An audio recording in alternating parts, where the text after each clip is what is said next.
నీకు స్తోత్రం. జీ స్వరాల పుస్తకం నుంచి 537వ పాట పాడుకో. ఇంత ఆశ్చర్య క్రియలు చేసినావయ్యా యేసు, ఎంచలేని ఘనతకు యోగ్యుడవయ్యా. ఇంత ఆశ్చర్య క్రియలు చేసినావయ్యా యేసు, ఎంచలేని ఘనతకు యోగ్యుడవయ్యా. ఇంత కృప చూపించి ఇన్ని నాళ్ళు పోషించి, ఇంత కృప చూపించి ఇన్ని నాళ్ళు పోషించి, చింతలన్నీ తీర్చిన తండ్రి నీవయ్యా.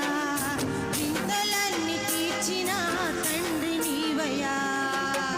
అంతరంగమందున్నా అంతటితో చేస్తున్నా ఆత్మీయ ఆరాధన. అంతరంగమందున్నా అంతటితో చేస్తున్నా ఆత్మీయ ఆరాధన. ఎంత ఆశ్చర్య క్రియలు చేసినావయ్యా యేసు, ఎంచలేని ఘనతకు యోగ్యుడవయ్యా. ఎంత ఆశ్చర్య క్రియలు చేసినావయ్యా యేసు, ఎంచలేని ఘనతకు యోగ్యుడవయ్యా.